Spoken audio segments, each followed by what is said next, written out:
Welcome to the Down and Back first anniversary show. This has been riddled with just laptop issues. It's just the first year. You're just done. But welcome, Brendan, back to the show. I guess we can say it because it's hopefully third time's a charm. Well, yeah, this is our third time doing this take, but it's my second time. Oh, fourth time on the show?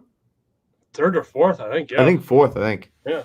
So glad to be back. We share the same anniversary. We talked about this, and Donnie kept track. So that was this week was 1 year in the books of the Dogcast. So, I guess, with this being our third time trying this year's show right now, it's like, what can call you like the Christine Papke? Because Christine was like this. We couldn't connect and something kept going wrong. So you're like the Christine Papke, I guess, of the show. It is it's when it's not going right. It's not the best feeling for the guy who's trying to run it. So I am very compassionate with that situation. Yeah. And I'm gonna say for you guys it's easier because you got two of you. Where just the solo show is just it's crazy sometimes. Yeah, well, exactly. So and plus Donnie is like he's like an internet sleuth. He's taught me the ropes on how to run Zoom meetings. So I learned from watching him. Yeah, because so many people think it's just you're just setting up a show, talking, and there you go. Well, I wish it was that easy. Yeah, it's not all no lights and rainbows, Doug. And as we discussed before, but to rehash for the folks, Donnie is taking cornhole steroids. His game is like on fire right now. He's not available tonight. He's up at the winner's circle playing in the blind draw up there outside. I think outdoors. They're still doing it outdoors, socially distanced, obviously. But so Donnie could not be with us. He's kicking it on that right now. So we would call you the golden boy since the silver one can't be here. You're doing the yeoman's work. But yeah, like we were talking, with the show, it's you've got, and we were talking off air. You've got some guys that you're talking to and they're great, and other guys it's just you're pulling teeth just trying to get answers, and it's just it gets a little rough sometimes. You're trying to think of questions and listen to them talk. It's just like I said, it's just people think it's easy, but it's not so much sometimes. Yeah, it can be. It definitely can be. It depends on, obviously, if you have somebody on your show who is, I think it's a combination of one of two. Well, it's two things. One is there's people that are just pretty easy. It's pretty easy for them to speak and like drive a conversation. Yep. And then there's other people that are just so they're so interested in what their specialty is, either playing or like say bag making or whatever it is, that can overcome like that issue. Do you know what I mean? Because they're so passionate about talking about that. So either one is great. It's so hard to get words out of Donnie that I find myself, so much open air, Yeah. It's just my pet peeve is when I'm talking to a person and you get the 1-word answers or 2-word answers. And all of a sudden it's like, okay, I want to do a half-hour show, and 5 minutes in, I've already gone through my 10 questions. Like, okay, now what do we talk about?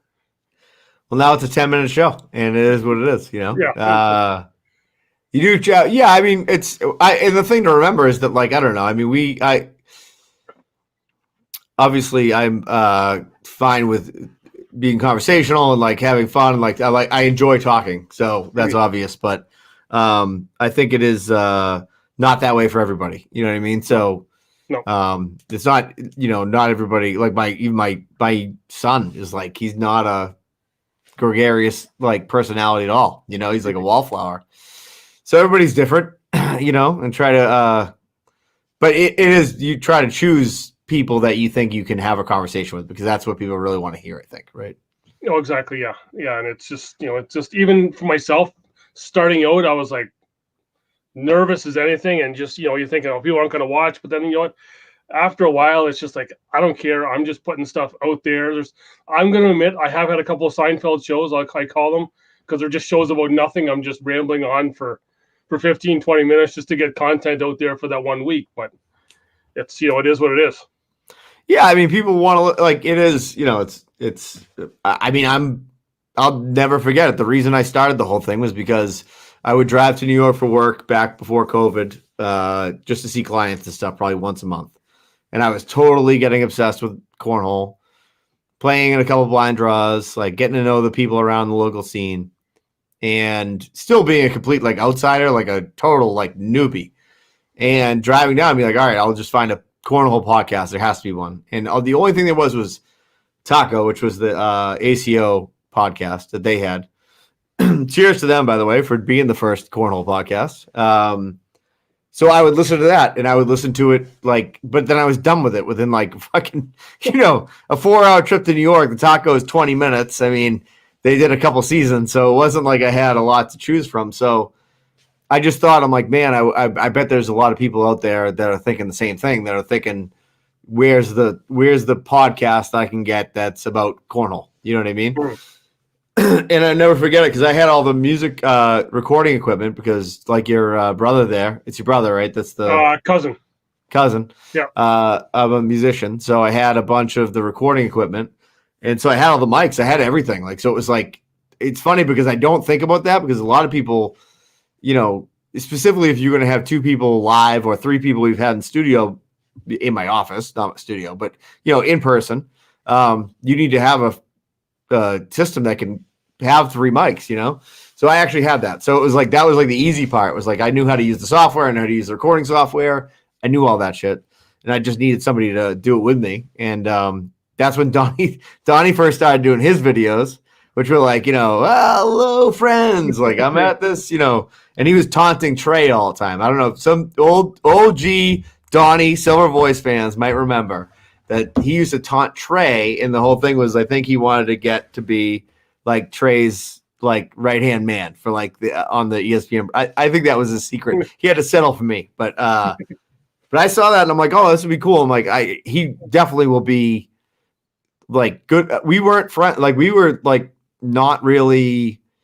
We knew each other through the league. I would say we were friendly. We had not been out for like beers by ourselves ever, anything like that. Just the occasional like, hey, what's up? Good to see you. Love the guy, but we weren't tight. But we're from like 10 miles apart. And as much as Donnie will call bougie Melrose or whatever he says, like Somerville's really only 10 minutes down the road. Back then it was, they were more similar than they are now. But regardless, I got him in there and I remember I was like, well, it's my idea. And he's like, just turn it on. Let's just record it. And I'm like, well, he's like, no, let's just do it. Let's just fucking go live. Just record one right now. And we did. And that was the first episode. And I'm like, I'm super glad I picked Donnie because I probably would have hemmed and hawed for like another 3 months until somebody else came along and had a podcast. So, Well, and that's the thing. It's just, that's what people talk about when they've been on with me, or they've probably been like. By the way, hold on. I don't mean to interrupt you, but if you hear that in the background, I'm not pissing. That is actually pouring a little wine into a glass. King. You're in the garage bar, and if anyone has seen you on Facebook, it's true. That is a thing of beauty. Although I do not like that logo that's over your right Celtics there. Celts. It's they were that close they could have had them. Hey, listen. Now they're out too, so we're both cursed. So yeah, but hey, could be worse. We could be Cleveland Cavalier fans. It's true. And that's a fact. We are not. Or Browns fans or whatever. But insert the reference. Yeah, but yeah, it's just now I even forgot where my train of thought was going there. But it's when you get starting out, like starting with something and just doing it, and then and then it's all of a sudden it's like you're struggling to get to that 15 minutes sometimes, and other times it's like, oh my god, we've been talking for like an hour and it's felt like 10 minutes. Yeah, right? When you get on that flow, you get going, and it's that's what makes it fun.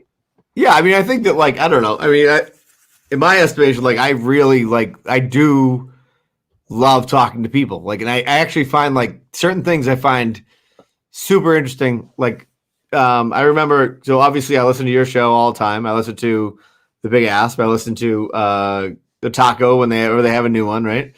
So I listen to everything, but just because I like to listen to different things and hear, but I honestly would have rather have somebody else made a podcast that I could just listen to on the way to New York, but I had to make it. So, but I remember listening to, I think it was Brandon Corwin was on the Big Asp show, and they asked him like, what are your hobbies like outside of cornhole? And he was like, metal detecting, man. He's like, I'm like on that beach with that metal detector. I'm like, see, now finally something fucking cool. Like Yeah. Brandon Corwin loves to rock a metal detector. I'm like, that is so fucking weird, and I love it. And so I don't know. I find that is like far more interesting to me, really, than like I love the game. I find the game unbelievably interesting, but like the personalities within the game, I find to be what makes it awesome.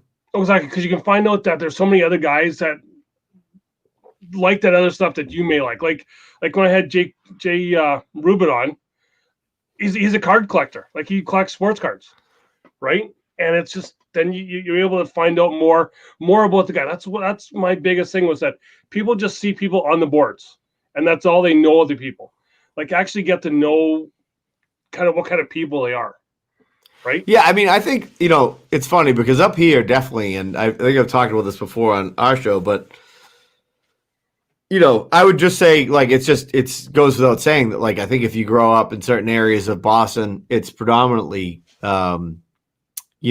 white Irish Catholic or white Italian, and that's mostly the hell's calling me here? Is that me? That could be the other. That's Meacham, I think. Yeah, you can send him the link if you want, because I tried to, I couldn't get him the link. So if you want to share, yeah, whatever, it's fine. But I just think that like the point being that like cornhole up here is very diverse. You've got a big Cambodian community that's involved with it. You've got guys like me, vanilla pudding basically. We've just got every kind of there's Spanish guys, there's whatever, but like I don't think all of us would be together and having these interactions were it not for cornhole, right? So it's been, I don't know, I just find it super cool to hang out with people who are just in a different type of like the world is different for them. Do you know what I mean? My world is different from theirs, and like we all joke about it, and it's funny. It's just a really good community up here, and I think it's really a tremendously diverse community up here. Mm-hmm. Yeah, like I mean, up in Canada. I mean, come on, can it get any fucking more white? Well, there's a few, but it's that we're still in that new growing phase, and I know I want to get once that border opens up. I want you guys coming up here, because I am going to need because I'm going to talk more about it on a future show here, but we are now going. We are getting a bi-weekly TV show up here on cable television. So it's like it'd be like on PBS for you guys down there. That's right, but it sounds fucking sweet. Still, it's local access cable that we're kind of starting off a little small. We may even branch out to some of the other local cable companies that actually may pick it up. But yeah, it's kind of that's where we're gonna get in there, and we're hoping that we can get some other bigger stuff out of it. But it's it's a start for us, and they actually want us to do a weekly show, and I'm like, I don't know if we can have content for like a weekly show, but we're well, I will say this, by the way, and I've said this pretty much. I think I'm the biggest proponent of Octane Bags, who's not a sponsored player or Matt, right? So, or you. I think their bags are fabulous. The first time I threw them, I was like, holy shit, this is like the perfect stick slick. The whole shot is like that is an amazing bag. So Matt and I made a bet. I won. Now he cursed me because the Celtics lost, but I do have the Hard Dick Energy turbo bags, and they're fabulous, by the way. What a fucking great bag, huh? Oh, I was playing with them the other night, and people, if they like, share and subscribe the Facebook post, they can get their hands on a set of 4 Octane Overdrive bags. Nice. With the patch. We with that little loophole that we were able to, that Matt was able to work out, but it's still he's just moved into a new warehouse with the Octane bags. So he was trying to find a name for it. I'm like, it's got to be the Octane Garage. If you're gonna be talking Octane, it's got to be the Garage. But then I got to come up there and do a video, obviously. Oh, yeah, like we're getting it set up. It's gonna be, once we get it, it's gonna look pretty good. They've even got like a little bit of a bird's nest, I guess you can call it, for me up in the mezzanine area where I can have like a studio kind of overlooking the area. But yeah, it's we're just growing here so quick, and like talking with Matt, like for his bags, he had a quota I think set for like the middle of September, and he had a quota set for what he wanted to sell in September, and he hit that quota by like September 14th. It just went crazy. Wow. Yeah, I think it's I mean, I don't know from a standpoint of just saying like I'm not traveling to ACL events or ACO events currently right now other than local stuff, but I mean, I think in a way quarantine has probably helped cornhole because they've had the events on television, obviously on ESPN when they couldn't have anything else, and I do just go back to the fact that it's like there's no more accessible game. It's like you buy a set of boards for $250 for like the best, like for pro quality boards are $250. Mm-hmm. This is something that you can have literally if you take care of them for 10 years, right? Yep. Like, and then unless you're like me, leave them outside all the time and just buy new boards. So that was outstanding. Get a set of, for example, Octane hole shots, a full set of 8. Yep. That would last you 3 to 4 years. Like if you really just didn't, unless you're a psychopath throwing every day or whatever, like those would last you forever. So the barrier to entry, I think, is so small for like, it's like, I remember somebody opening my eyes to the idea that like a video game is actually like one of the best investments, dollar for dollar for like a kid's entertainment, right? Because like you pay $50 and they can play this game for a month and a half, right? Mm-hmm. Whereas like you take on the movies and they're $25 to go for 4 hours, whatever, 3 hours.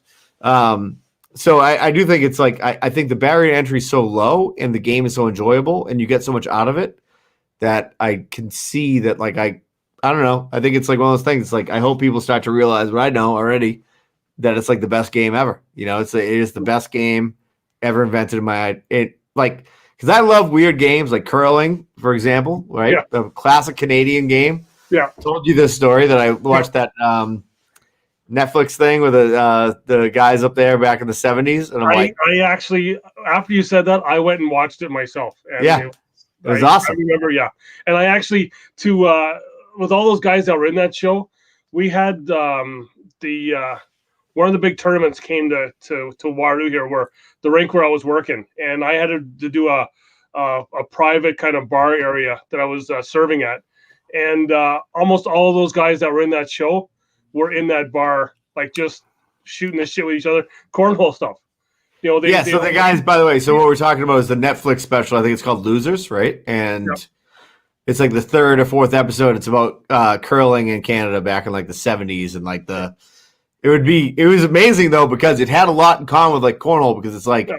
There are people that are like, okay, like I like a defensive game, you know what I mean? And then it was like it got to a boring game in curling, but these guys were sick, or it was just like slide it in, right? Yeah. So it had a lot of similarities. But I love games like that where I think that, I mean, curling the barrier entry is not easy, but like cornhole it is, and it's like this little, it's easy. Anybody can play it, you know what I mean? Like anybody can hit the fucking board. Anybody can once in a while hit an airmail, and so it's like it has such appeal in that way. And I just think it's an amazing game. So why wouldn't I be doing this? You can play it anywhere. That's the one thing. It's just for us up here, it's people are still like, you actually play it like for real. It's not just a backyard or at the cottage thing. It's like, no, we, come down and just play in a league, play in a tournament. You'll have a blast playing it. It's just, our struggle is still taking it out of that backyard up here. But I think we're making breakthroughs. It's just got to come. Yeah, I think I don't know. I do think that the one thing that I get, I don't know. Like I said, like I'm not like always right about these things, but I do feel like it's in a way like the charm of cornhole is the accessibility, the fact that you can like Matt Guy's doing videos at the beginning of Corona. The guy's a janitorial salesman and supply salesman. Is like here's like, what I, for hand sanitizers, like it's a real community. And so I think it's obviously going to lose a little bit of that as the game is getting younger and I'm getting older. Doug, you're getting older too. Yep. But I do think that like the actual community part of it, at least for the older guys, like the guys that, and not like I've been in the game that long, but just like I am an older person. Like the community is really what it's about. I mean, I don't think it's about. I love the game. I love the intricacies of it, but like I love the relationships I've made through it more than that's way more important to me than the other half of it. You know? Oh, yeah, for sure. Like I've talked to so many guys. I was actually talking to my cousin today because we do another NASCAR show together, and he does his other music show. And I'm like, when we go to Charlotte next time, like we've both got to be making stops all the way down once we hit like Virginia because of all the people he knows, all the people that I know now going down there. And it's like, we're going to need to take like 3 weeks off just to see everybody and do stuff down there. Right. Yeah. Which is, and that's the fun thing is everyone's like, yeah, come play. It's that thing where everyone just wants to have fun and drink. Really is what it comes down to. Yeah, I agree with that. I think that I don't know. I think that I don't know. I think it's brought me. It's an amazing thing where there's a lot of like, for example, like we have you and I are friends, right? Like we've never met each other. We live fucking thousands of miles away from each other, right? And it's like you'll send me something, and I'm like, yeah, that's fucking funny, whatever, and right back. So, when unfortunately during the last broadcast we had that was cut off, Meacham was on here, and like Meacham and Cook and those guys showed up, and it was not like it was like somebody like I went to grade school with that I'm like, oh, what's up? Like somebody that you are friends with that you don't have to put any work in. You know what I mean? That it's like I don't know. I do think it's the amazing part of the cornhole community for me, like online thing, like you and Cook and all these guys is this. I think you get like, at least from my life experience, it's like you're born, right? You go into like first grade, kindergarten, whatever you call it there. And you meet these new kids, and it's like, all right, I don't know any of these people. You meet them. Then you get into like, middle school and you meet all these other new kids that are from different surrounding elementary schools. Same thing with high school, like, goes through, and then you go off to college, university, whatever you call it, and all of a sudden there's all these other new fucking people, right? And it's like, then you get out of college, you move into like some area of the city. I moved into South Boston, and there's all these new people that you meet that you didn't know before, right? That are like, oh, these people live in my neighborhood, we're friends now, right? And then you get married and you have kids, and it's awesome. Don't get me wrong, it's a great situation, but in a fortunate situation to be in, but all of a sudden it's like that cuts off. It's like this guy lives down the street, this guy lives over here. We go to fucking Hooters on Thursdays after basketball, and then like that's my fucking life. Like for the rest of my life, like this is the fucking. I'm just not built like that, like at all. So this cornhole thing, the people that I've met through it has really suited me because I don't know. I just desire I just really like to have.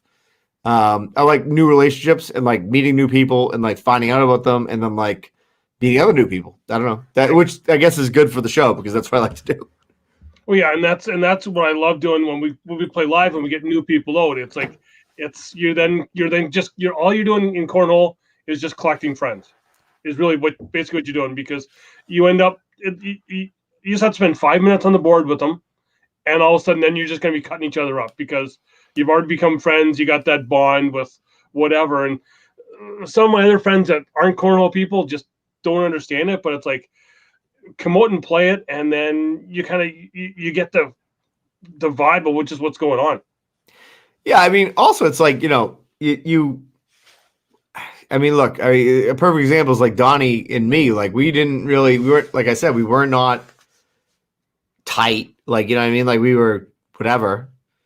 And I ended up playing the quarantine concerts, and then I'm in front of this restaurant in Melrose. This fucking Holly pulls up. I'm like, who's this fucking asshole? Like fucking running his muffler while I'm trying to play like fucking Sympathy for the Devil, and it's fucking Donnie. You know what I mean? It's like So it's I don't know. I don't need to get too like sappy about it, but it's like as you get older, I do think like people go through these situations, and a lot of like there's a book by Sebastian Younger called Tribes that like one of the biggest, hardest hit like kind of types of people by suicide are like upper middle class men. Not that I'm upper middle class, but upper middle class men who think they've like made it and have like a house in a subdivision. I do not live in a subdivision. Don't listen to Donnie. All right, I live in a fucking little fucking 1,200 square foot fucking cottage with 3 kids. All right, Bougieville. But I mean, that is one of the highest suicide rates because it's like they think that like this is gonna like solve you. You think that these things are gonna solve your problems, are gonna make you happy. Money, big house, vacation house, whatever. Don't get me wrong. If you are a fucking awesome dude and you have all those things, I envy you, right? But what's more important to me, and I think what's more important to me, or what I actually need, is like human interaction and contact, and like real feeling of like, okay, this is like these people really have my back. We're all from kind of different backgrounds. That's just cornhole just does that. It's just like nothing else. I mean, yep. Look at McCracken. You know what I mean? Yeah. Fucking poster boy. It's so weird that we went to high school together and we weren't friends in high school, by the way. Yeah. Well, cornhole brings the world together, right? There you go. That's what people need.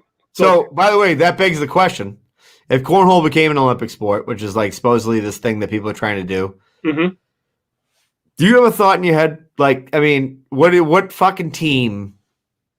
That would be the fucking worst watch of all time. It's like Luxembourg will be throwing fucking end over end against fucking Vienna. Yeah. And I don't know if that's a country. That could be like, that is a country, but whatever. Yeah. My geography's not great. All right, fellas. So end over end bags, right? Like just off the board, and then fucking Jamie Graham comes up. Sweet, fucking whatever. Like, I don't know. I think that would be a very boring Olympic sport for me. What do you think, Doug? I think there's some of the countries that are coming on in Europe. I know that the Germans are really good, right? Because we just had that whole ACL virtual thing that I don't want to lose it again. And Germans like fucking just manufacturing like players in a back room somewhere. So like fucking shooting up with steroids. I guess I'm a product of like the indoctrination of like. Yeah. But no, it's I think cornhole would be like Canada with hockey. The Americans, you guys would take it over to start, but the other countries would start to grow, and then all of a sudden, it's going to be better. But I think the Germans have a lot of good players. We got our one ace, Scott Sullivan, here that I thought he could have taken down Stranger in that final, but that's beside the point. But yeah, I think to start off, it might not be good the first couple times, but then it's gonna. I think it would catch on. Because there is so many players because Australia's already been up here once. They weren't the best, but I think they're probably getting better. And I think there's probably about 5 or 6 countries that are solid because the Japanese are playing it, and I know that they're gonna probably. Oh, now they'll be fucking lights out, for Christ's sakes. Now there you go. You just fucking ruined it for me because now it's like I had this idea in my head that America's is dominant, and all of a sudden the Japanese come out fucking firing missiles, fucking missiles, gasoline, fucking cornhole missiles, fucking dropping fucking gasoline on people. I was gonna say bombs. There you go. What the fuck's going on, Doug? What do you got me doing here? For Christ's sake? They're throwing airmails on people. They're getting the airmails in. Jesus Christ.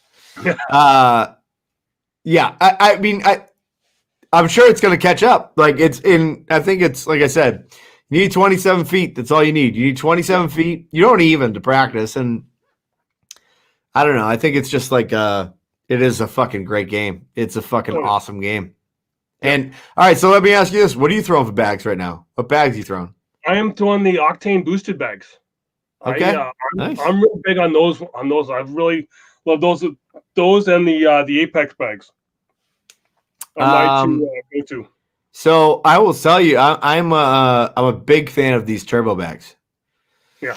Not only because they have the Hydrokic Energy can developed by Chris Cook on it, but because those are fucking amazing bags. They're really nice bags, and they're like the stick is pretty solid on it. It actually like for a bag that says turbo. That's what I like about the Canadians.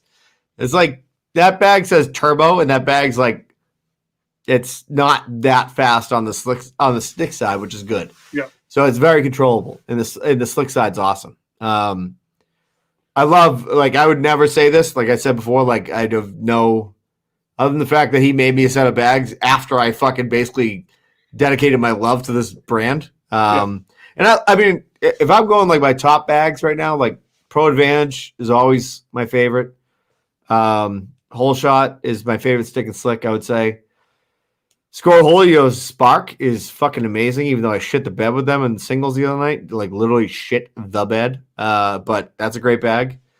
I like trying a bunch of different bags, obviously. But what do you if you have to go outside of Octane, which I know is sacrilege? Well, no, it's well, our big thing is we didn't really have a lot of other extra bags coming up here because it was just with the exchange rate, it was just so expensive.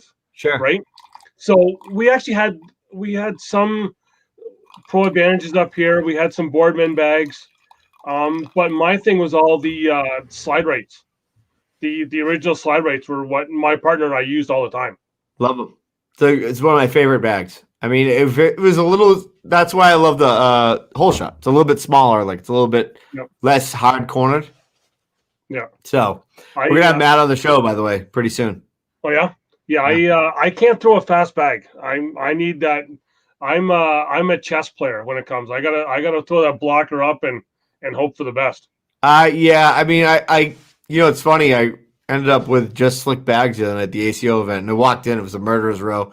I was already in my own head, and I sucked because I thought I was going to suck, which I did. But I played slick bags, and it is, if I do feel more comfortable when I have a bag, I know it's going to stop because if you get all right, you play a slick bag. If you get out of hand, if you're just not throwing well, you're fucked. I mean, you are fucked. Oh yeah. And if you're not throwing great, but you're throwing a stick bag, at least you can launch one out there and you can get it to hang on the board and like get in front of the hole somewhere and just muddy it up. That's it was tough sledding the other night for your boy here. Well, I used to love it. We just outside of town here, one of the smaller places, we used to play in a Legion every once in a while. We'd go and kind of visit their league to play in, and when we have some of our newer big guys come out and they have their super slick bags and they were throwing them in, but I always loved when they threw a couple off because we played right underneath the dartboard, so all the chalk from the dartboards was all on the floor. So their slick bags just get all chalked up, and all of a sudden it's just they can't even keep it on the board, eh? And they're like wondering what the hell's going on. But it's like, okay, yeah, you're chalking your bags up. They're keeping them real slick. But I a year or two ago, like I would definitely say I was on the burgeoning side of being like a stronger player around the area. Not like, I mean, just I could upset you. Like you could be a very good player. Like I beat Mike Silva. Like he was like one of the better players around here at regionals. I beat, Keith Buxton, for example. Like whatever. I've beaten some good players. But the other night I realized I think I'm better on the mic. Like I'm like, oh shit. Like I'm like, I think this game is passing me by. Like I've been talking the whole time. These guys have been playing, Well, I've kind of know that I now have more fun on talking on the mic than actually playing sometimes. I got my 2 games where Jamie Cowan, who's our one goat up here, he there was a tournament like almost 2 years ago now where he had me 20-0 and I beat him 21-20. And then I think about a year ago, I actually beat Scott Sullivan in a blind draw. So those are my 2 claim to fame ones that they always make sure that, that they I'm not talking about it. Yeah. You got to bring up those 2 games. But hey, those are my 2 claim to fame. I'm going to talk about it. But like we've even got this TV show that's coming up.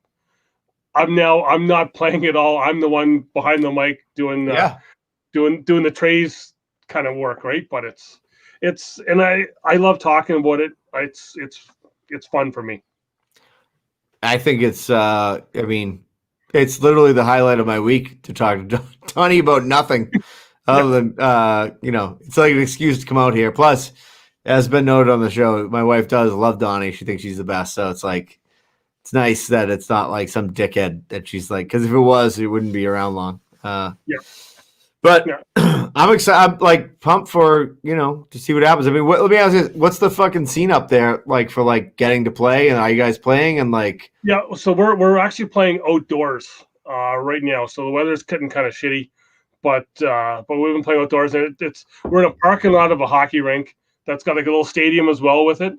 So if once the sun goes down, if you're kind of facing the one way, you're actually looking into stadium lights coming right back at you. And I'm like, this sucks because I can't see the board at all, and it's just it's hard. But we've got the new Octane garage, so we might be trying to play in there a bit because our cases started to go back up a bit here this past week. I think everybody's starting to go back up. Yeah, I think once all the schools got back in, and the university. This fucking thing sucks, dude. This thing sucks. Yeah, it's and plus up here at schools, if a kid gets a sniffle, he's got to go for a COVID test. So it's like, dude, I will say this: like my son got so what's today? Wednesday. So yesterday morning he gets up. Oh, he told me on Sunday or Monday. He's like, my throat's kind of scratchy. I will say his doctor is a fucking guy's an older guy, just a fucking like legend of a dude. Let me tell you what a legend this guy is. Well, my kid, like when my oldest, went in there and like he measured her head. He's got extremely like a larger head than normal. And he looked at me and he just goes, "Can I measure your head?" And I'm like, "Yeah." And he measured my head and he just goes, "Makes sense." No bullshit. This guy is like not going to be on the Dogcast anytime soon. He's not a barrel of laughs, but he gives you two fucking straight, right? Yeah. So my son, like yesterday morning, gets up and he's not feeling great. So he's got 101 temperature, whatever, 100.8. Call him and he's like, listen, he's like, he's like, because I told him like his cousin was sick, had like couple day thing. He's like, we're not going to do a COVID test anyways. He's like, so, I mean, I'm going to tell you that it's probably 100% just cold, and ride it out. And if you were really worried at some point, like whatever. So go to today. And like, again, he's like, I call him back. I'm like, still got 101. He's like, it's cold. He's like, I'm telling you, he's like, he's stuffed up. It's cold. It's not COVID. And now like tonight, he's like right as rain. He's all back. He's done. Like, so it's weird because it is scary that it's like, you get the sniffles. It's like, you can't fucking even like, doesn't matter because they're fucking learning from my house anyways. It's remote fucking learning right now. But yeah, it sucks, dude. It fucking blows, I mean, although the only thing I will say is it's connected this little time, then hopefully it blows over it, in a couple of years, we're like, what the fuck was that? And now we all know each other way better because we had to, because we had no choice. Yeah.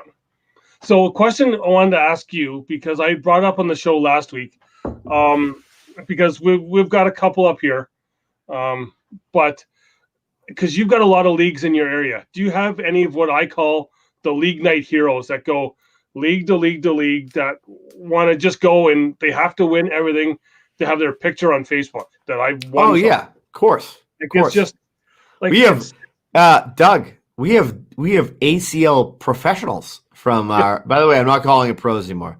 Yeah. ACL professionals from this area that go from league night to league night to league night, and we'll then post at the end of the week the summation of their mounting of the fucking cornhole community, just to let everybody know that's not easy. Okay, be winning fucking 3 blind draws in a week. Let me explain something to you, you fuckface. This game is fucking beanbags, and don't be a douchebag. That's what I say about that. Yeah. I like the term this. We have this guy who plays with us.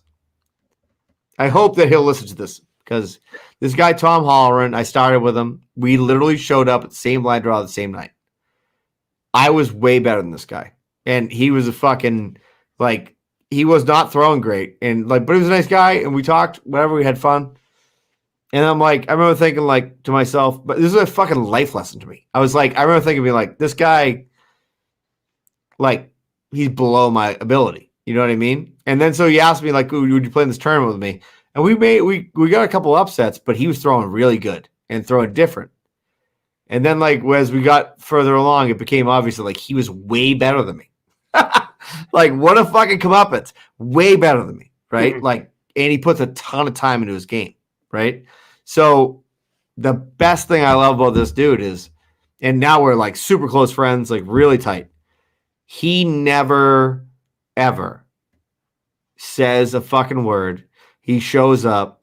He fucking, sometimes he cleans house, sometimes he doesn't, but he's often on the podium every week and wherever he plays, right?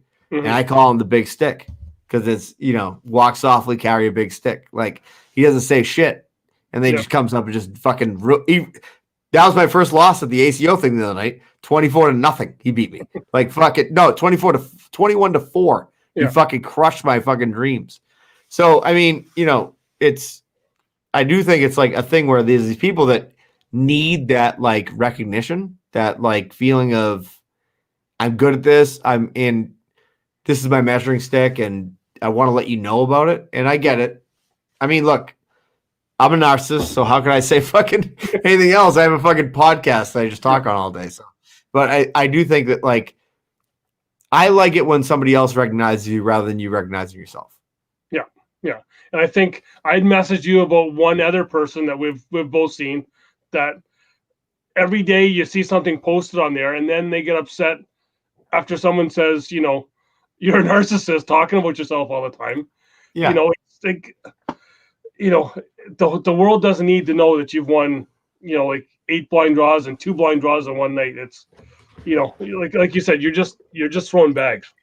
It's not, by the way, once again, this is the wine pouring out of this fucking, into this king's glass. But yeah, you know what? I mean, we're not fucking cracking atoms or fucking curing brain cancer here. You know what I mean? We're throwing some bags, and it is. I mean, I don't know. It's fun. I just think that like there are certain people that and now here's the thing though. Here's the juxtaposition, right? You're Jay Reuben. You're a fucking legit lights out pro. That's part of your marketing. It's like you're posting. So those are two different things, I think. You know what I mean? Like, whereas like you're the average fucking Joe versus like you're trying to like say like the reason I show up in your feed all the time is not just because I'm winning the blind draw down the street, because I'm winning these major fucking tournaments. You know what I mean? That's a different thing altogether. By the way, talk about a fucking pro's pro. That guy, Reuben, he really impressed me with the interview we did with him. Was super cool and also like super interested in his own shortcomings and like what he's trying to improve and like, but also just had a really great way about him. I mean, that was a fucking awesome interview. Oh, I felt the same way when I had him on. It was just a conversation. It was not like, you're on the show for an interview, but it was just a conversation. And those are some of the best shows I feel is when it's just, you're just shooting the shit with the guy, just talking. Like that was honestly like last week when we had the BG guys on Sunday. That was exactly what that felt like. Like, it was just like, oh, I don't know if you listened to that interview because I went like off the rails. Like I had some edibles before and some bourbons. And I was talking about Jeff Reynolds a lot more than I was talking about BG, but they were laughing. We were having fun. Like I do think Jeff Reynolds is like possibly outside this garage right now, wearing a shroud of copper material with a fucking bow and arrow, just ready to fucking murder me right now. So here's my question, okay? And by the way, how has nobody found this copper material? How has nobody found what Jeff Reynolds has? Everybody's found the game changer material, all this other shit. Yeah. Nobody's found this fucking material that this guy has. Well, I was in a chat on the weekend with Greg Barr's new Facebook group there. Bag Talks, yeah. Awesome. So there was like a little kind of like he started up a little talk there, and someone on there, I forget who it was, said that there's some other website out there where some guy has went to all of the fabric companies, so supposedly, and got what each company uses for their bags, what the exact material. Really? I'm not sure if he's posted it out somewhere. I'm gonna have to try and find out what that was again. But apparently this guy's like, I feel like the fabric. By the way, this is something I should say for my own show, but I feel like the fabric community is like such a fucking niche community. It's like you can't even research it. It's like fucking I make fucking fabric and you don't even know what I make. So my theory is, by the way, serial killer theory. All right. Mm-hmm. 3 people get murdered in like this area, and then you go out by like this many miles, right? So you're like, oh, we got a 100-mile radius that this fucking guy who drives a blue van and wears fucking workman's clothes and uses fucking this type of oil, right, would live in. So my theory is there's no question in my mind that whoever makes Jeff Reynolds carpet is within a 12 to, I would say it's shorter than that, 12 to 15 mile radius. It gets a little deeper out there. 12 to 20 mile radius of where this guy lives. I'm looking at Jeff Reynolds like I'd look at a serial killer. All right. Where would his supplier come from? He was making bags back in the day. So he definitely wasn't like fucking dial up China and being like, hey, I'm in the bag game. It was some fucking old lady who runs an upholstery store down on fucking like Route 56 in fucking Central America. And Jeff Reynolds has been fucking like making his business off this lady for fucking years. And she probably found out, because I'll tell you what, I got a couple new sets of bags that were Pro Advantage that I did not feel like were the same carpet material. Because this broad probably found out was like, or she died. That's another, or he died. Another fucking definite possibility in my mind. Can you tell him a little upset? I'm like Dateline for Jeff Reynolds. So I think that like either he or she, whoever the person is, figure out that Jeff Reynolds is making like $1.5 million a year off fucking making carpet bags, or that person's. I think it's more likely that person died and that company's in limbo. Because you think about that, a textile mill in that type of area is not a big business. You know what I mean? Like, it's not like I'm telling you, I think I fucking, dude, I feel like I could have a whole podcast on investigating the fucking carpet of fucking Jeff Reynolds bags. Yeah. My thing now recently. That was such a weird fucking take, but it was true. My thing recently is that there's so many other of these bag companies that they call themselves come out, but all they're doing is just getting custom bags from Reynolds or Kill Shots or whatever, and just putting their logo on it, and then saying, "Oh, we're this bag company." Like Blackjack? Maybe. No, it's fine. You can say it. Yeah, but that are you really a bag company? So I think that they're more like a I guess. I mean, I don't. I agree with you, but like I think they're more like a brand than they are like a bag company. Do you know what I mean? Obviously, they're not a bag company because they don't make their own bags. They make it's. I think they never tried. I will say this: they never tried to hide the fact. Like they could have probably had their original high stakes shipped to, their house, then reshipped, and they sent them to us when they first gave us high stakes from Reynolds. So like we knew that Reynolds made them, and they didn't try to hide it, which I thought was cool. I mean, I don't know. I think it's funny because I don't know. Like their bags are great looking, but like I think it's a crazy business model. It's like, are we just licensing our logo, or you're licensing them, right? So it's like it would be like if I was making kids headphones and I got a license deal from Mickey Mouse, right? Yep. And I was like, all right, I pay $5 every headphone to put this on there.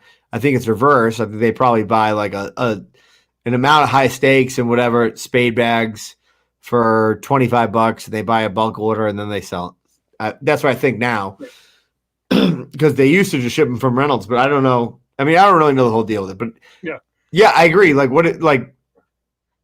but people like it. People like Blackjack. Well, you know what I mean? There's another company too, another guy that's been doing it that just. I forget what it is now, but he went to the NOLA bags, and he posted in a couple of our groups up here that you can come and pick them up in Iowa for like $60, or we can ship them for $70. So I replied to the guy one time. I was like, so it's $70 for 8? He's like, well, that math doesn't work. I was like, okay, so. You're an American company. You're posting all these Canadian groups. That's now going to cost us over $100 for 4 bags, right? Of your other ones that aren't whatever. And he's just went and had a set of 15 limited edition bags. Matt did them for him for Octane. So now he's trying to sell them back to Canadians for like the $70 shipped, right? And I'm like, I can go, or people here can go to Octane, get their own custom bags for cheaper. Well, I think that's the difference, though, right? I mean, it's like, okay. First of all, I do think the Blackjack logo is fucking awesome. The splatter, the whole thing they do. So, like, I actually just bought a set of Pro Advantage Blackjacks that I am convinced that Jeff Reynolds fucking seamstress died. I'm convinced. That's it. By the way, this is like you get me and McCracken on here. We'll tell you exactly what we think. Oh yeah.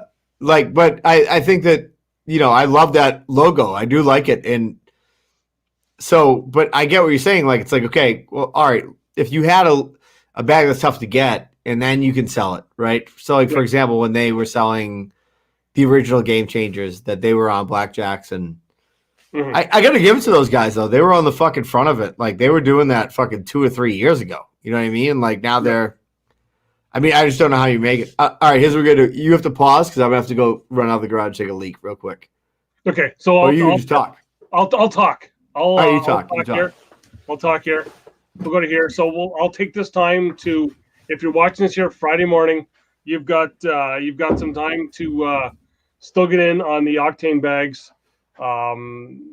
Just have to go to the Facebook page, like, share, and subscribe. If you're past this time, sorry, it ended up Friday, October 2nd at midnight. I will be going and doing the draw either Saturday or Sunday. I'm going to be taking 12 games, and then I will throw 4 bags, and whatever my score is out of the 12. The person who had that number will win the set of Octane bags. So hopefully I don't throw a 0 on that one and then maybe have to rethrow. But I'll be at the Octane garage to throw them, and hopefully we'll have some fun and we'll make someone happy with some overdrive bags, because there's not many overdrive bags out there. And while we're still doing this here, check out Brendan and Donnie on the Doghouse, because that's why I wanted to have Brendan on here, because they helped me along the way. They've given me some shout outs, which have led to some more of you coming and checking out my show.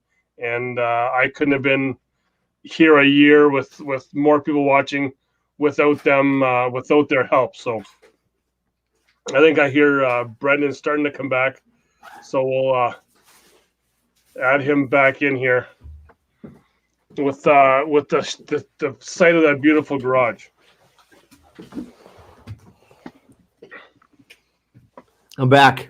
So he's back. So I was just explaining my the contest here, and I'm hoping I don't wreck it, but I'll be taking. I'm not sure. It could be a way for you guys to do a contest as well too. I'm gonna take out of all the people that make the comments and everything, I'm gonna take 12 random names, and then I'm gonna throw 4 bags, and whatever my score is out of the 12 will be the person who actually gets the win. I like that. Win the bags. That's I'm just solid. hoping I don't hope throw my 4 usual floor baggers and then I have to rethrow. Well, you can't throw an 11 though, so you have to remove that. So it should be 11 numbers. Well, I guess yeah. Not to be specific, but Yeah. So what's up for the second year of CornDoug? Let's talk about that. What are we doing? I probably some more. I want to try and get. My thing is to try and get some more of the Canadian guys on, because they're. It's I've been focused on. I feel like you could. I feel like you know what the first thing I think about when I think about like. It's a fucking like. There's probably 15 like French Canadians who could just be filthy at cornhole, like who just would be like fucking lights out, like fucking animals. Like, I just think there's probably a fucking great community of fucking legends up there. Yeah, we're trying to get the word out there. We're starting to come east. We've got Newfoundland has a league, PEI's got a league, so we're hoping that maybe we'll get the PEI, and then maybe we can get Canberra and Baldwin up, because there's like tons of golf courses there. I know. So how far is PEI from you? You're closer to PEI than I am. Because I was gonna say I'm like I'm like a 14-hour drive or something like that. Yeah, 16-hour drive maybe. Yeah, I'm probably about I'm gonna probably say about a good 24-hour drive. So my good buddy who used to play drums in my band, his dad has his father-in-law has a place in Newfoundland. Wait, that's wrong, right? Yes. Correct? Pardon? Newfoundland?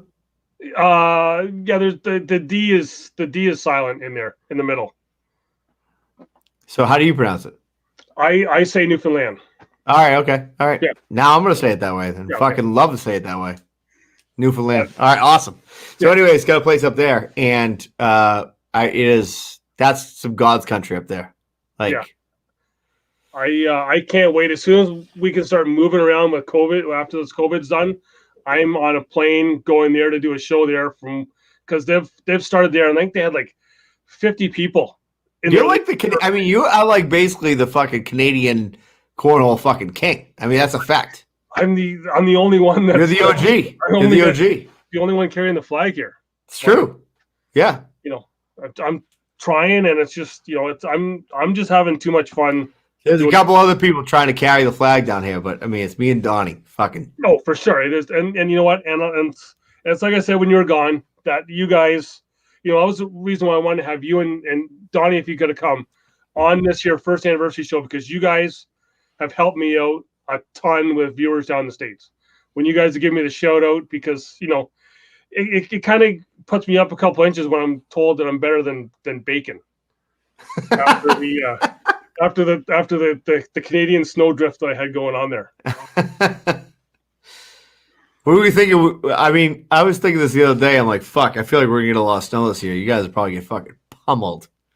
Probably, yeah. But I've already started dealing with my snow, because our rink has started up, so I'm back flooding ice and nice and doing all that stuff. So, but yeah. So next year, what do you got? What do you got? Guess. I know you said you want to go to PEI, but like any specific people you want to get on the show? I'll tell you after what I want to get. I like to try and get some more women from cornhole on. I know that one other guys wants to do like a women's month or whatever, but like I've had Christine Papke on a couple times, Sam Finley. They're both been great, but I just feel that some of the because there's so many new women players that have come up that always have to take a back seat to some of those other big names, right? Because there's been a couple of the bigger names that have tried to get on the show and I kind of don't get a call back, but just I want to get more into like with the women and then even the technical side of it, right? Those guys that'll talk more technical, because I kind of nerd out on that with the technical side of cornhole. Yeah, I mean, I think it's like the thing that hasn't really entered yet, which is like the sabermetrics of it. Like, what is your best shot in this position? Do you know what I mean? Like, whatever. Like, if you're you know what? It's funny if you think about ghosts. Like, it's like if you're a ghost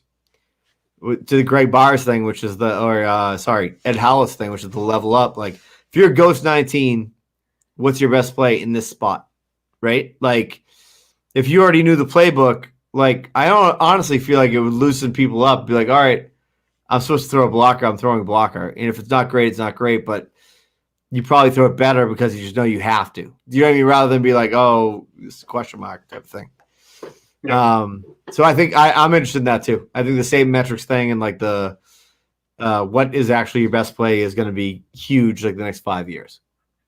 Yeah, it's just for me, it's getting those people on, and even just trying to get more people up here playing, and just realizing that there's more to it than just a backyard. Like, it's just we got to bring everyone out and just figure it out, because there's so many guys up here that are trying to get some stuff going as well that are on the side, like not to do with us, but it's just guys that are just trying to make money off it for themselves, right? Like I can't say like a couple tournaments up here where guys charging like $50 a person. It's a doubles tournament, so each team is like there's $100.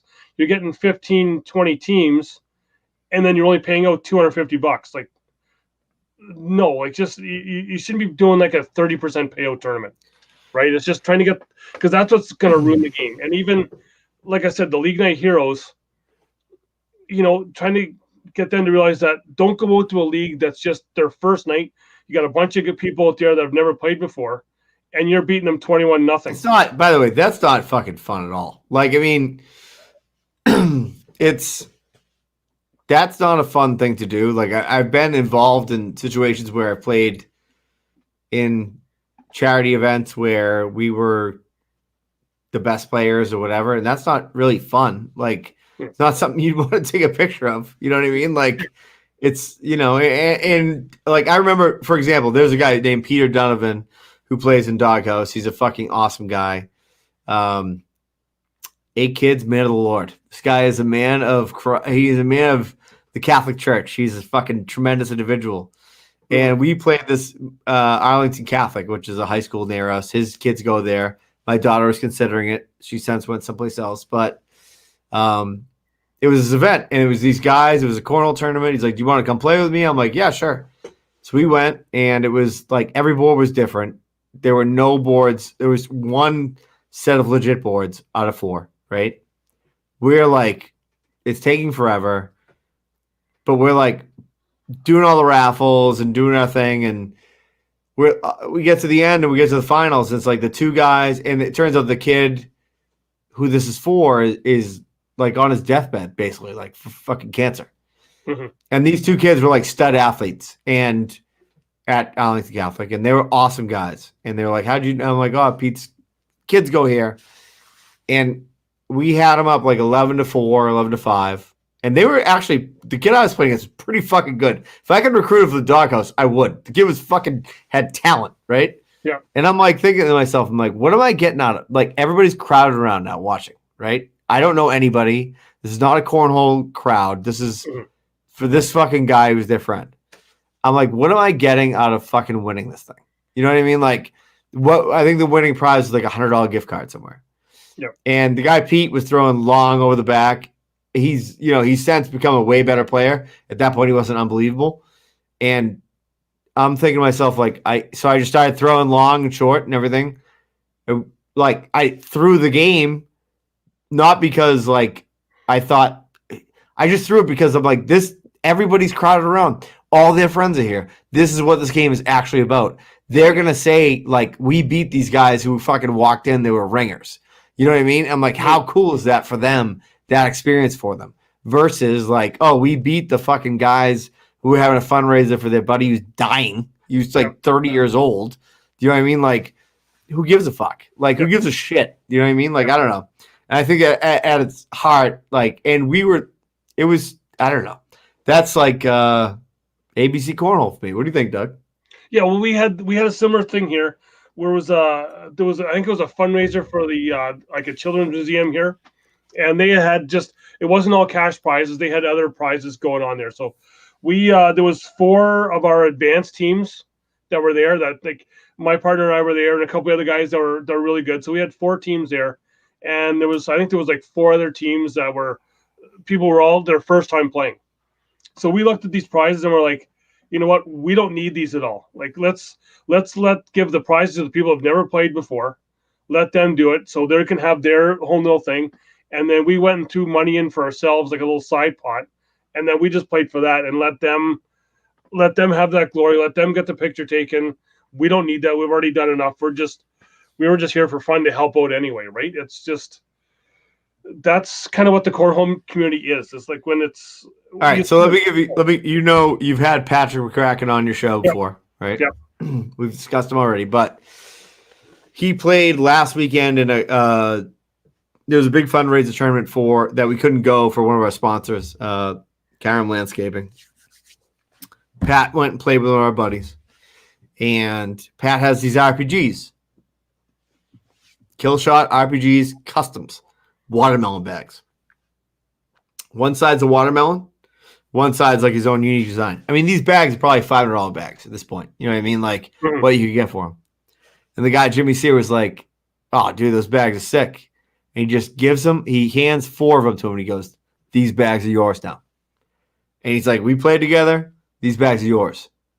Like, now, Jimmy Sear would never sell those bags. He'd sell his fucking wife before he sold those fucking bags. Yeah. Like, that's how it is. Like, it's like, I give you something, like, this kid, Jimmy Sear, when he first started playing with us, he was like, can I get, anybody know how to get widows? I had widows. I threw them down and back a couple times. I'm like, I don't want these bags. They're not good for me. So I sold them to him for cost. And somebody was like, are you fucking dumb? Like, you could get like $180 or $200. I'm like, dude, $80 more than I paid. This kid's my buddy. He pays what I paid. Done. Like that's how it works. Like in my mind, I don't know. The people who try to make, first of all, we actually have got way off of it, but like the people who try to make money from like raffling bags. Yeah. You're a carnival. You're a fucking carnival salesman in my mind. That's what you are. You know what I mean? Like somebody like Matt at Octane, right? Or Rich and Graham at BG make these bags. Mm-hmm. They do the R&D. They do all the stuff. And then you're going to raffle them and make your $100. Like, I mean, I'm not saying it's illegal. I'm just saying that you're fucking, you're a lesser human for doing it, I think. Mm-hmm. Yeah. And I think McCracken's taking them down like one raffler at a time. If you see him online. McCracken is the bulldog, dude. He is the fucking absolute animal. Kid is a fucking maniac.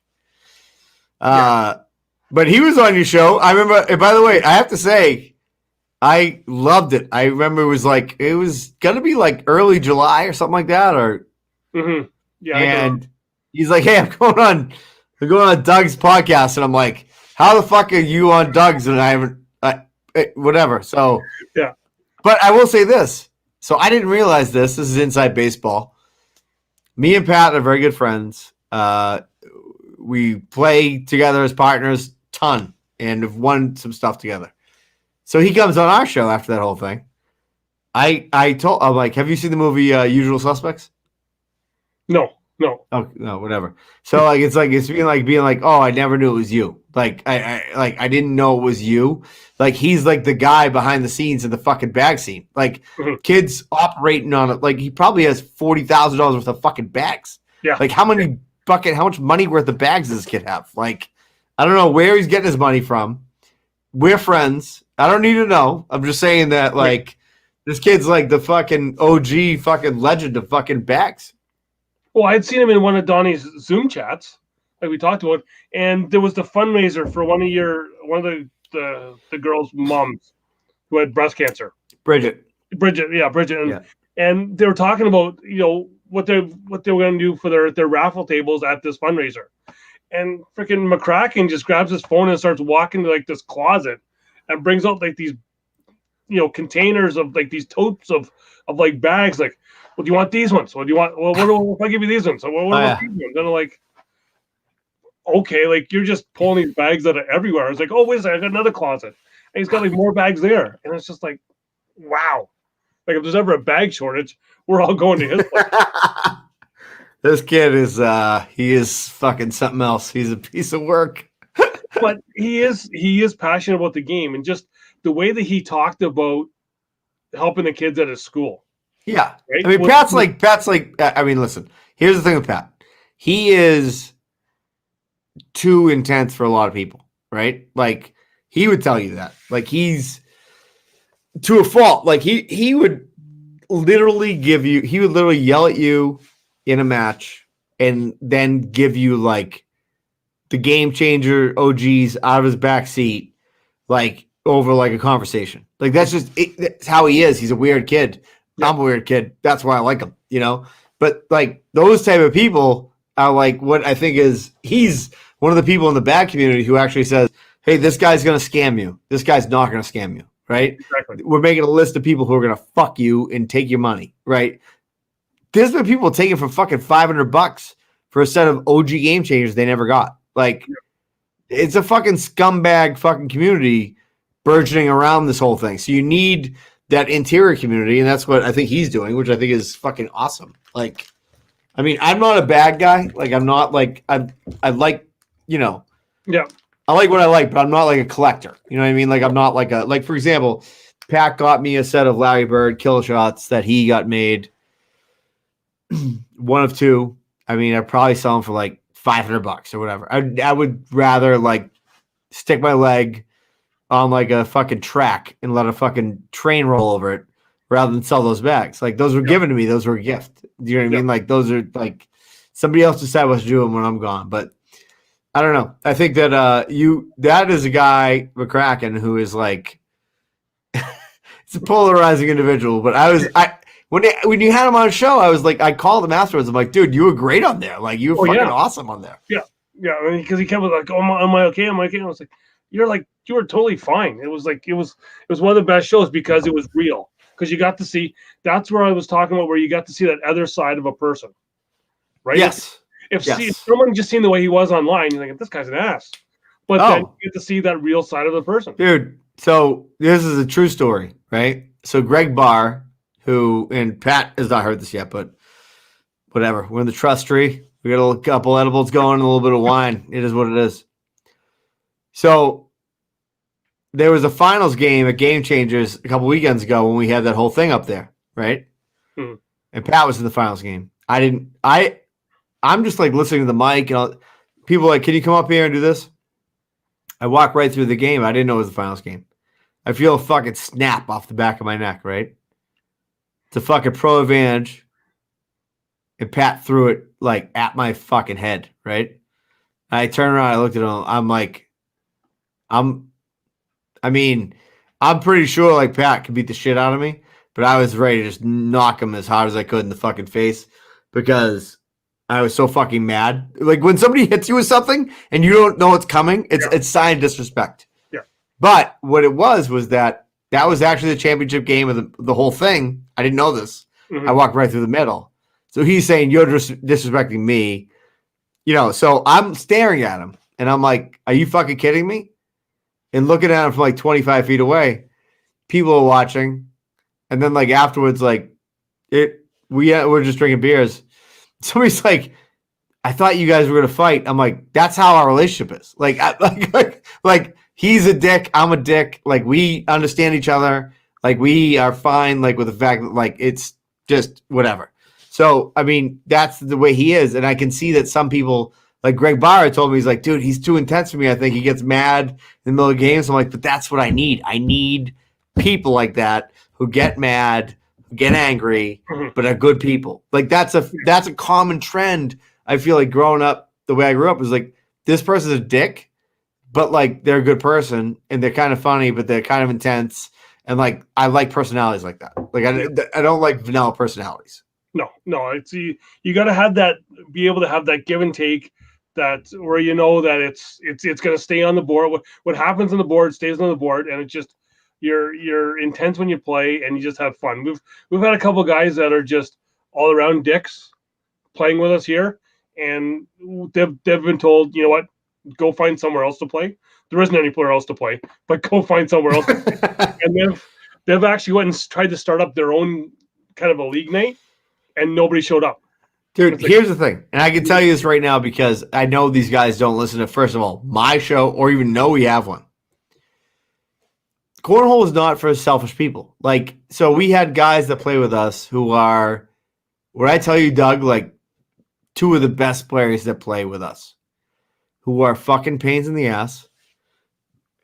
When their partner's not like performing, they're like, and by the way, in our general like crew, it's fucking legit. Like the players are fucking solid. Now, a couple times people came down from different areas. They get stuck with these two guys who are fucking lights out, but who are the biggest dicks. And it's like, you can't. And then it's like you wonder why nobody wants to come back. Do you know what I mean? Like it's like you wonder why there's 9 lights out players here and nobody else, because nobody's fostering that like. Group of people who, and not even fostering it, 2 people are turning people off, right? Yeah. And it goes to show, too, that it's like, the 2 people I'm talking about, like, they definitely don't listen to the show. I don't even know if they're on the internet or if they have an email address, but they're older guys, and it's like, they're selfish people. Do you know what I mean? Like, that's the problem. They're selfish individuals. Like, you get what you get out of. I know I'm going deep here, but if you ever read the book, The Energy Bus is everything. Pat McCracken will tell you this. Pat gave me the book, The Energy Bus. Get on the energy bus or you're off the energy bus. Like, if you're a fucking negative fucking Nancy, nobody's going to want to hang out with you. That's the bottom line. Like, if somebody asks you how's it going and it's not going great and you say, oh, it's been fucking horrible, you know what? They're never going to hang out with you. If you're just like, yeah, it's going good. It's going fine. Like, just swallow the fucking thing. You know what I mean? But some people, that fucking drives me nuts. At this age, you can't fucking get partnered up with a guy who's not that great. Do you think he's trying to throw it off the fucking board? Of course he's not trying to throw. I'm not either. You know what I mean? Everybody wants to get a 4-bagger. That's the fucking idea. Exactly. Like, the more you can encourage that person, fucking better off everybody is, you know? Now, I'm not saying I haven't thrown one off the board. If the other guy is being a dick in a blind draw, I may have thrown one very, very short just to prove a point. Doug, me and this guy. So I could say this freely because this guy I don't think has a fucking anything other than a flip phone. This guy, Joe Sack, plays with us. He's fucking lights out, steps, he's nasty. He gets so bullshit when he loses, right?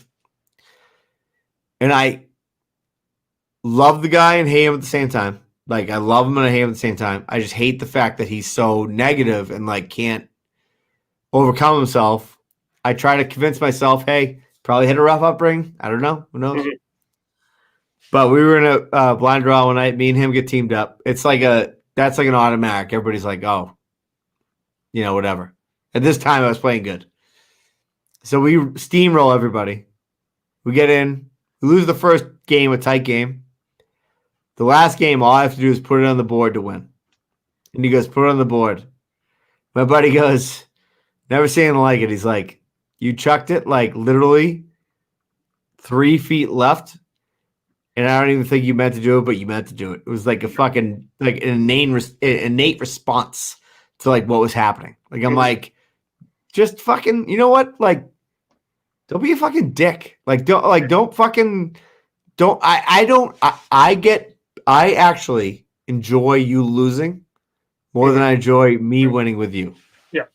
That's fucking horrible to say, but it's true.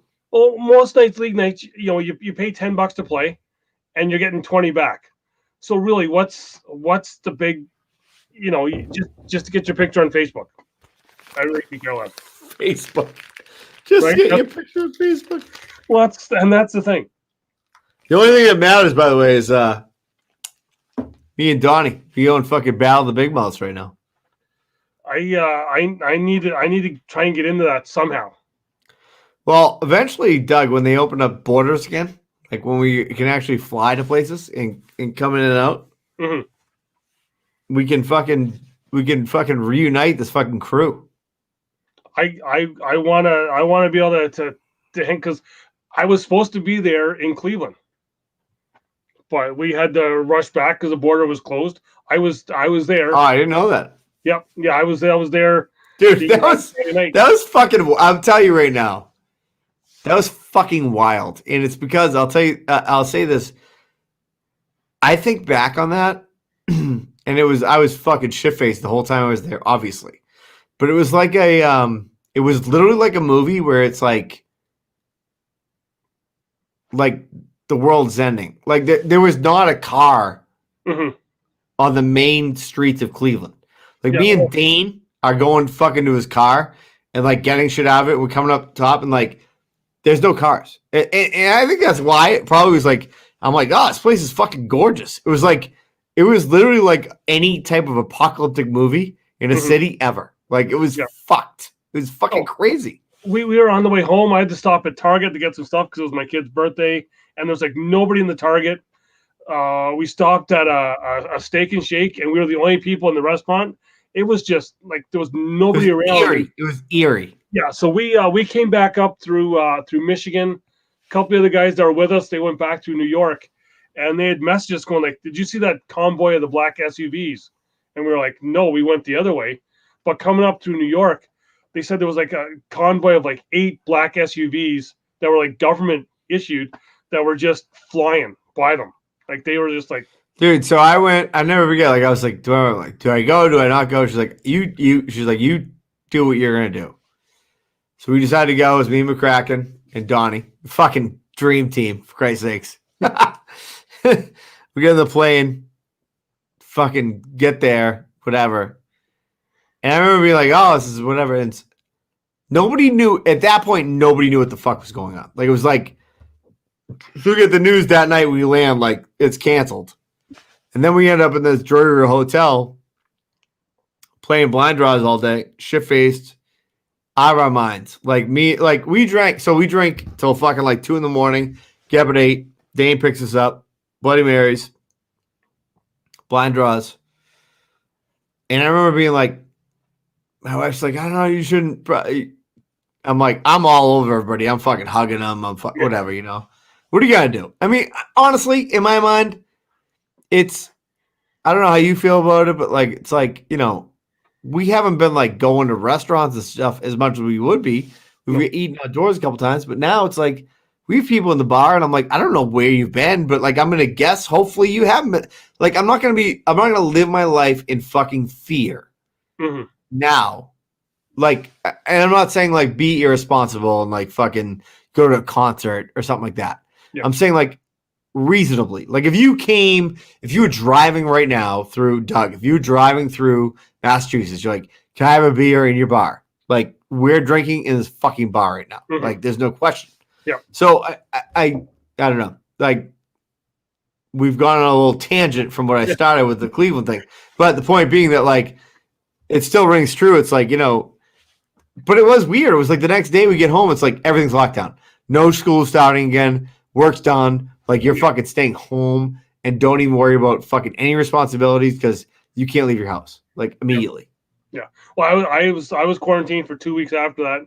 I felt bad for my son because that Friday was like Friday the 13th in March there, and it was his birthday, and school closed, his hockey closed, everything closed on his birthday.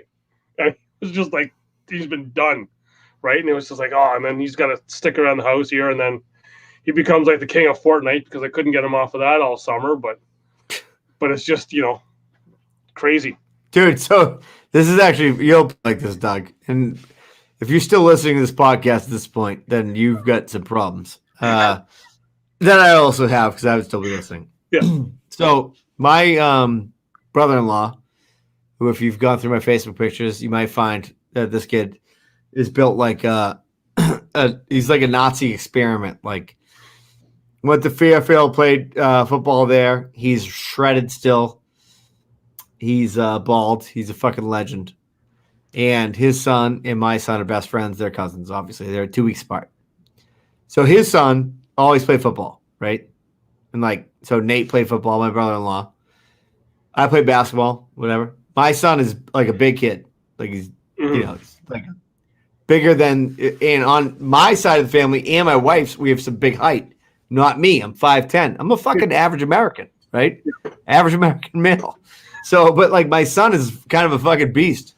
So I was always like, and he's an artist and all this stuff. And I was like a musician, but played sports. But I don't want to ever like, I always felt like my family pushed me to do things that, not that I didn't resist, but like I set the bench like for fucking hoops forever. You know what I mean? Like I was just like the slowest kid who could shoot lights out. Literally the slowest ever of all time. So I decided like early on, I'm like, I'm not going to make this kid do things that he doesn't want to do. Do you know what I mean? Like I'm not going to make him, because I don't think that stuff has as much importance as it did back then anyways. But so he played lacrosse and a little bit of basketball. Doesn't have like unbelievable coordination, but he's big. And I'm like, okay, my wife's family side of the family doesn't have great hand-eye coordination. I have phenomenal hand-eye coordination. That's a fact. But so anyways, he was always like, I'd never play football. I'll never play it. Never, ever, ever. So we're in quarantine. Like my brother-in-law, Nate, his son, Will, had played tackle last year. So Nate was like, send Tommy over here. They just bought a new house, him and his wife. They have a little barn out back. He's like, we're going to start doing some fucking workouts. These kids. This kid, Nate, is a prison guard, by the way, my brother-in-law. He's a fucking prison guard. He played Fairfield football. He's fucking shredded, right? And he's a fucking, like, if you, like, see this kid coming down the alley, you do not want to fight this kid. Yeah. So he's got Tommy doing, my son, and his son doing fucking shuttle fucking runs, doing, they're bench pressing. They're doing the whole thing. So I said to my son, I'm like, we got this thing, and it was like, skills and drills for football, right?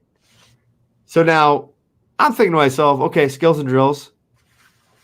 They're not, I'm like, Tommy, I'm like, this is what you've been doing with Uncle Nate. And his uncle is going to be actually one of the coaches at the place. So he's like, I don't want to do it. I don't want to do it. I'm like, listen, all I'm saying to you is this. It's not tackle. You just have to go. I don't care if you don't like it. If you don't like it after the first week, you never have to go again. Okay? I just want you. I told this to him this summer. I said, listen, I don't give a fuck if you play basketball, if you play nothing, but you have to work out, you have to lift, you have to do these things to keep yourself in shape, right? So he goes. This is last week, right? He is like an artist. So he sits down. This guy, Coach Morrison, Coach Mo, when I was a kid, who was our football coach, gets you're part of the Red Line family, Melrose, Massachusetts. And I'm thinking to myself, I'm like, I got to leave right now because this kid's going to come fucking over the fence right now. You want to get out so bad. So I'm like, I'm thinking to myself, this kid's, I said to my wife, I stop home, I go, hey, he's going to either love it or he's going to fucking hate it. And we're going to find out. Yeah. Pick him up, right? What does he say? He says, now I realize why everybody was playing football at lunch because it's awesome, right?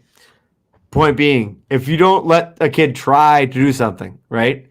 Or in the cornhole thing, if you don't let the fucking person who you're playing with who is not good at that game right now succeed, right? And have a couple small wins, they'll never come back.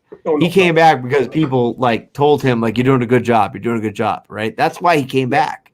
That's why he loved it. So to the point of our cornhole people who are dicks, get the fuck out of the game, in my opinion. Like, you have no place at the game, in my opinion. No. So one other thing I wanted to talk about, we kind of mentioned this off air the first time we did this, was I've been wanting to talk about this for a while because I ran into this, not this past summer because we weren't doing anything, but the summer before, was injuries in cornhole. And I know someone else may want to talk about this, but whatever. But because it's going to lead somewhere. But it's just stealing the thunder. I like it. Yeah, because I had the arm injury. It started at work, so I was like all in my forearm. It was just throwing, and the wrist started to go too. So, what injuries have you ever picked up one other than taking McCracken's bag off the back of the head? have you come across when playing? I have had them, yes, and I had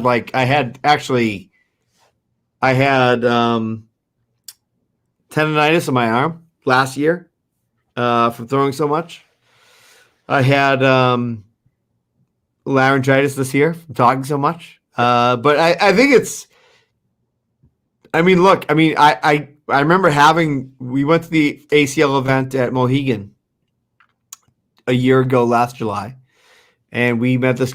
Like, me and a couple of my buddies met this other couple. Me and two guys that I'm friends with met this couple that play cornhole together that are great. And they were telling us like Windsor, I guess, had some wrist problems because, like, he snaps so hard, like he releases so hard, like. So I think it's like super real. Obviously, I mean, you listen. The older you get, I mean, the more fucked up your body is. Like, so if you are throwing all day long, like how bad was your arm? Mine was like I had to put the Tommy Copper thing on, and just because it was just all the compression, just because it was just bothering me so bad for throwing, right? And it was just even work. I was like, I couldn't work at times. It was really sore. And my boss like, oh well, you're still playing cornhole. I was like, well, no. But whatever, right? It's just, when I had my wrist go back 2018 down in Cherokee. We finally, after because we've been down there for 5 days just throwing, and my doubles partner and I we lost our one game because I couldn't snap the wrist because something just popped. Well, dude, they've had words. Tennis elbow is a fucking term, like, for a reason. Like, you're talking about a repeated motion on one arm, right? Like, for like hours for a person who in general doesn't get out of the fucking chair. You know what I mean? Yeah. Like, to like fucking grab beer out of the fridge. Like, it's if you think about it in context of that, like, it's a lot. Like, complete, like, fucking, especially if you're especially if you're snap release like type of guy. Like, I'm not, but like McCracken has huge problems. Pat has huge problems with the shoulder. Guy Tom that we play with, Holleran, that I mentioned earlier, he's got huge like hip problems. Like, it's it's not a sport, but it's a game that's a little bit labor intensive for certain things. No, I'm not sure if you were in Cherokee in 2018, but I had heard a story about down there at the ACL finals that some guy blew out an ACL. What? Is that possible? I had heard that he did, but I also heard that he had tripped over a board that was sitting there. But I guess I think that sounds more likely. Yeah, but it's. Although I had a buddy pull his ACL, tear his ACL playing fucking tennis with his wife. So I mean, dude, if you're not not that I'm trying to do it again. I've been on the spin bike every day this week, but if you're not active, I mean, you can't expect to be able to be like, I don't know. I mean, it's more likely you get hurt than you won't. Like, you know what I mean? Like, although I was in the best shape, like I said, I was in the best shape I ever was a couple of years ago, playing hoops 4 days a week, and I was getting hurt. I had 2 broken fingers, 1 snapped calf muscle. I'm like, I don't weigh a lot of pounds, but I can't even fucking walk around. You know what I mean? Yeah, I know. That's why I keep the camera like this, because I'm a goalie in hockey, because I don't want to work out as much, because I'm 6', 250, right? I'm not small, right? But I playing goal. Yeah, but you're a broad shouldered guy. You're not a fucking like. No. You're like an athlete 250. You're not a fucking tub. I went to make a save playing goal, and when I went over, I did the whole, like, my shoulder all went down. I felt my shoulder pop, and I was like, oh shit, I just dislocated a shoulder. And I'm not thinking like, oh, work. I'm thinking like, shit, I got a cornhole tournament in 2 weeks that I gotta deal with, and that's my throwing arm. Right. And it's just, it's cornhole is now taking over the rest of my life, because I can't, if I do something, it's like, well, then I won't be able to play cornhole. Yeah, but see, the thing is that I figured out recently, I think, is that I don't, and this is horrible to say, but like, because I used to be like, I think, like I said, I'd be the type of guy you don't want to play. You know what I mean? Like, not, you'll beat me 6 out of 10 times, but 4 out of 10, I have you. So it's not a great situation. I beat some of the better players around here. And like, as I find lately, I do find that like I'm less not and this is not an excuse, I'm just not as interested in that aspect of it. I'm way more interested in like this aspect of like talking to people and like learning stuff about them than I am of like the day-to-day, like, oh, I'll play you for whatever. I actually said we have this triple threat thing coming up in November. It's been run the last like 5 years by this guy, Mike Rowley. It's basically a 3-man team, singles matches, doubles, whatever. And the guys that I'm playing with is McCracken, this guy, Rich Queen. They're nasty. I said to them, I'm like, listen, my game is not in shape right now. I'm just telling you. Like, you guys are welcome to anybody else. Which, by the way, to their benefit, they're like, we're not fucking playing with anybody else. Like, we're playing with you. Like, that's how we do. That's how we roll. But, like, that's, I mean, if you have a different interest like this, right, like the fucking podcast, your life revolves more around the podcast than will revolve around like getting your email good. You know what I mean? Oh, for sure. Yeah. I'm more of the social game now is what I'm there for. I'm just there to have some fun. And, if I lose and you want to, chirp me for losing, I'm going to agree with you that I suck because I do. But getting into the injury thing, just one thing, self-promotion, I guess. But the one thing, like when I go in my cornhole bag now, going there, I call them the little blue pills. I got the Aleve because the little blue pills help out everything. And then other thing, if you want to get any of this stuff, you can just message me on Facebook. The deep blue from doTERRA is like, it helps. Except don't sweat because it turns into like a freaking heat rub that just burns. It sucks, but it works. What do you put on like your arm? You put it like a fucking rub? Arm or whatever. It's just like a rub. And then I got this. My wife has me using this Copiva little freaking tuba stuff. And if I am hurting, you'll smell me coming because I smell like fucking Christmas. Because she gives me like peppermint to put on, and I'm like, everyone's like, who the hell smells like freaking peppermint? And it's like, yeah, it's me.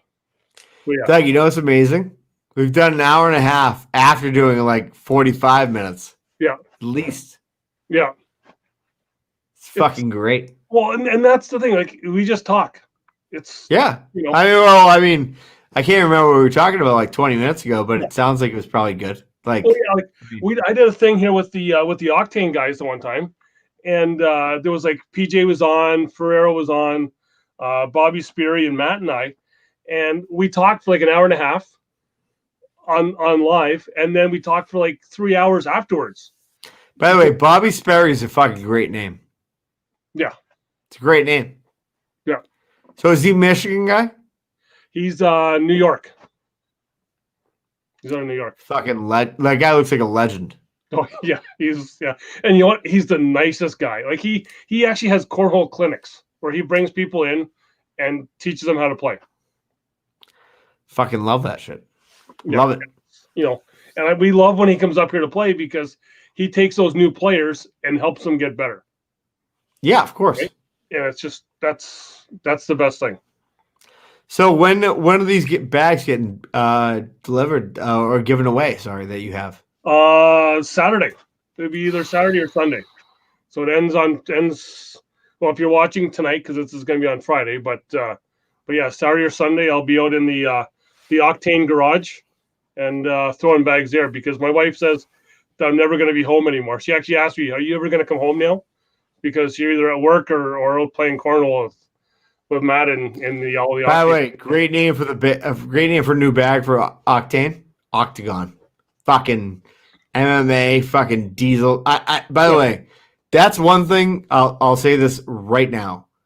People are like, oh, you like MMA? I'm like, I literally know more about Canadian curling than I know about MMA. Like, I have no desire to watch two random fucking psychopaths like beat each other to a pulp. It just does nothing for me. I don't know.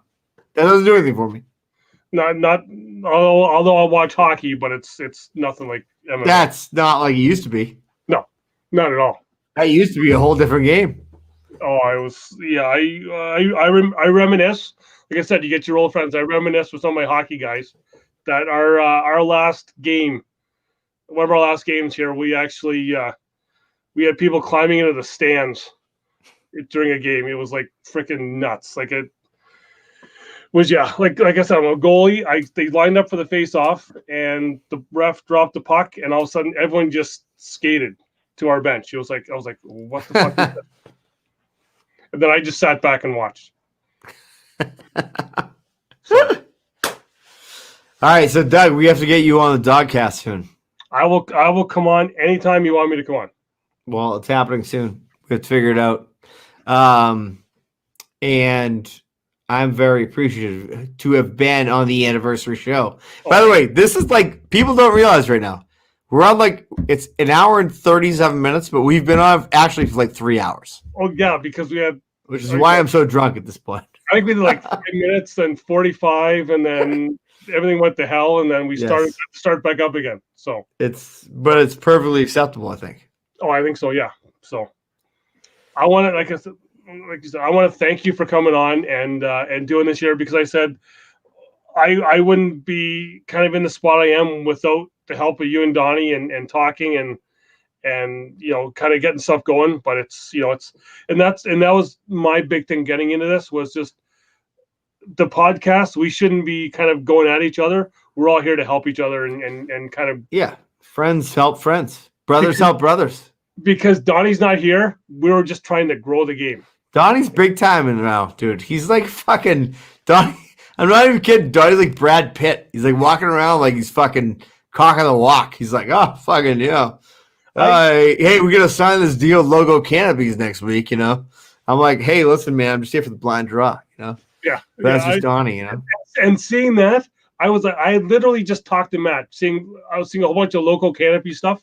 I said to Matt, I was like, maybe I might talk to them about maybe just kind of doing something with them with the show. And all of a sudden, Donnie pops up. Oh yeah, we got Logo Canopy sponsored. I was like, yep, no. Well, that's because, in fairness, by the way, as to your point, that's because of Howell, because we hooked up with Howell.